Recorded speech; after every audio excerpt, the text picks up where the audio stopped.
the stories, the journey, the wild behind the scenes, and much more. I'm Dave Anthony, and I'm the host of From Garage to Stadiums.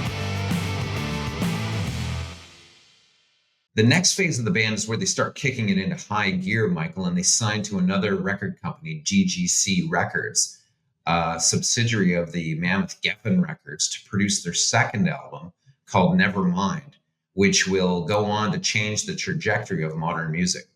Sub Pop was having a lot of financial difficulties, and they weren't able to get their records into enough stores. And Kurt in particular felt that it might be time to go to a major label.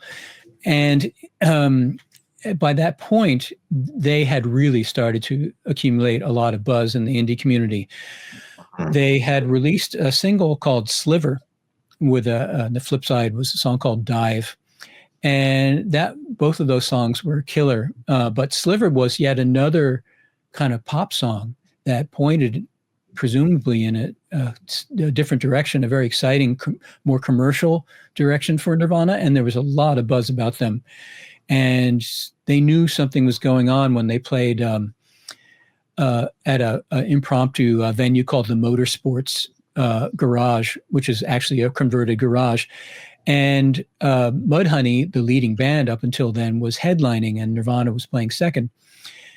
And at the last minute, the promoter realized that no, Nirvana should be the headliner, and that was huge. And the show was bedlam. There were photographers all over the stage for Nirvana, and it was a really big deal, and people knew something was up. Was that in Seattle, Michael? That was in Seattle, yes. And so they eclipsed the people that they looked up to in some ways that night. Yes, that was huge. And Kurt in particular really looked up to Mudhoney. They were idols. They were, the coolest band in town, and Kurt could only dream of being as cool as they were. At that show, the drummer for that show was Dan Peters, who actually was the drummer in Mudhoney, who were on hiatus actually about to go on hiatus at the time. So and Dan only wound up playing that one show because Nirvana had already decided to replace him with a drummer who was actually at that show and was about to rehearse with them the next day, I think. And his name was Dave Grohl. Dave Grohl came from Springfield, Virginia. He was the son of a banking lobbyist and a former assistant to a Republican senator whose name I forget now, but and also a former professional track flautist named. Wow. Actually, I can't remember Dave's father's name, but. And then Dave's mom was a school teacher, and they got divorced.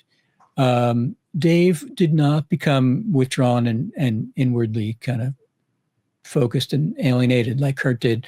In fact, Dave, I think, he was the president of a sophomore high school year class or something like that. He's very popular, and still is that guy to this day. And he got into hardcore music after being a complete Led Zeppelin fiend, and joined a hardcore band from Virginia called Scream, hardcore metal band called Scream, and recorded an album or two with them. Yes, they did. They toured all over the U.S. and all over Europe, played a lot of squats and punk rock dives and stuff like that. Dave certainly earned his stripes there.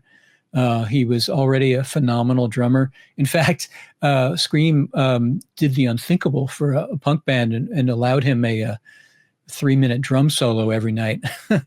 And at some point, Scream falls apart, and Dave speaks with his friend Buzz Osborne, who was the singer guitarist in the Melvins.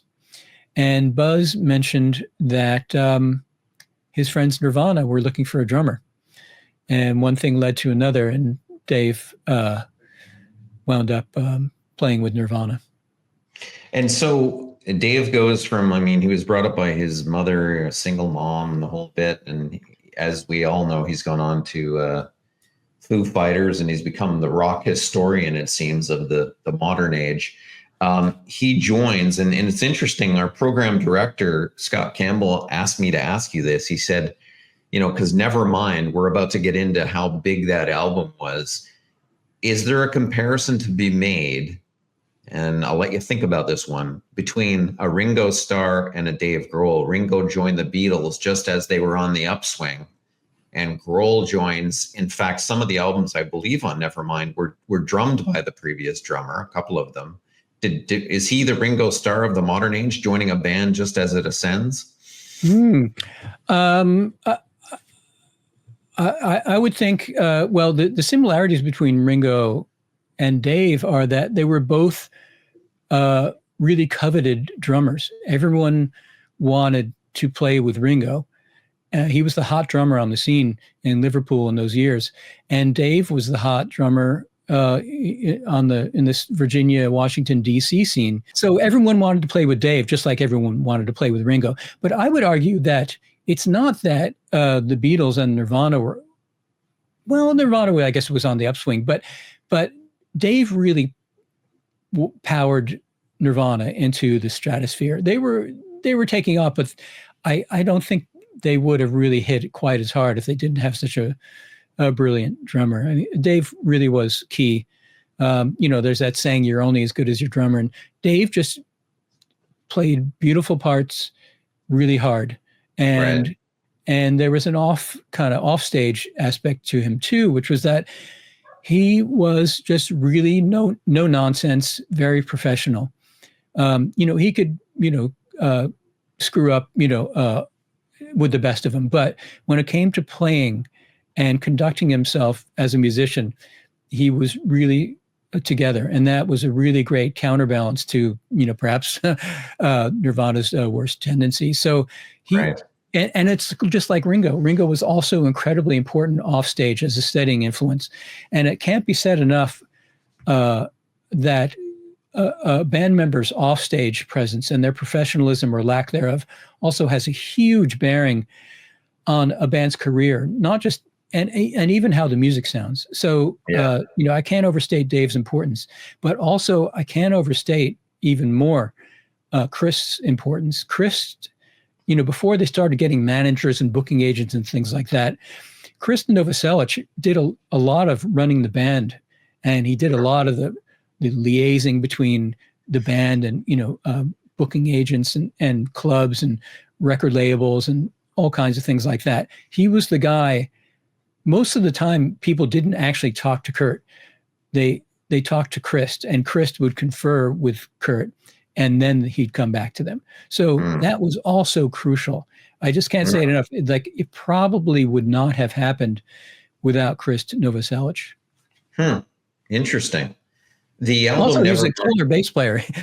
By the way, like I say, he was a much better musician technically than Kurt. And Krist's bass lines are the envy of many a bass player. They're really interesting, well-played parts. Right. Yeah, no, that's a great point. And that album, powered by all three, Kurt's songwriting, Chris's bass line, Dave Grohl's drumming, as you said, adding to the rhythm, Smells Like Teen Spirit. I mean, this song goes ballistic on MTV with the videos. In Bloom, Come As You Are, Lithium. I mean, this album, Michael, is I think you have to bring our folks back to 1991. Some of them are probably too young to remember this, but just talk about the impact this album had and how it just changed everything.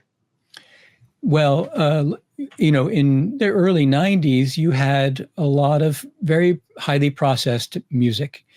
You had, like I say, the hair metal bands. It's really glossy, pop metal with a lot of, casual misogyny, and it was, not my cup of tea, frankly. There were a lot of boy bands, Backstreet Boys and things like that, NSYNC, truly fake music like Milli Vanilli, a lot of, things like Debbie Gibson and Tiffany, very, kind of candy floss pop music. We were about to get a new president. The Reagan era was over after 12 years.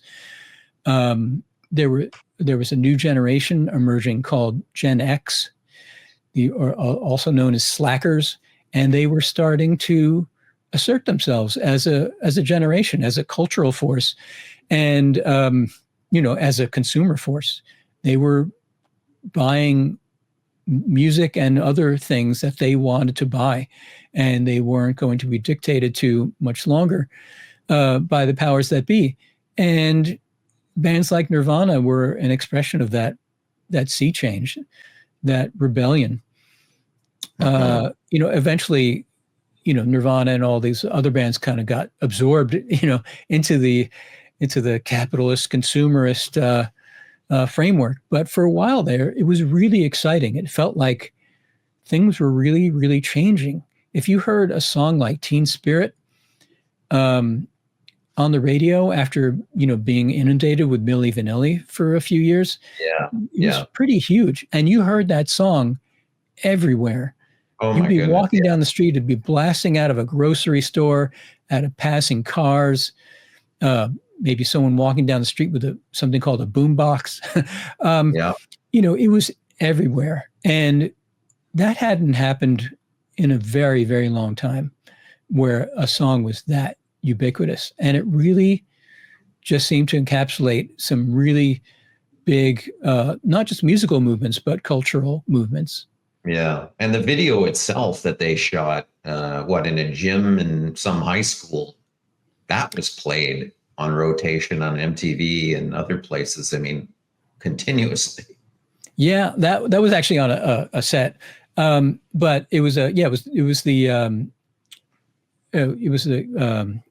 cheerleaders that were sort of goth-like. It was the pep rally from hell, I think is what Dave Grohl called it.